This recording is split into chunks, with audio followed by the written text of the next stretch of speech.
মনে রং লেগেছে টুনি নাকি সিনেমার নায়িকা হয়েছে রং লেগেছে টুনির রং লেগেছে টুনি নাকি সিনেমার নায়িকা হয়েছে সেই ছবিতে নায়ক নাকি থাকবে সাকিব খান ছবিটার নাম নাকি তুমি আমার জান টুনির জ্বালায় এবার আমার যাবে রে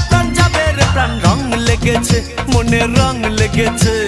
টুনি নাকি সিনেমার নায়িকা হয়েছে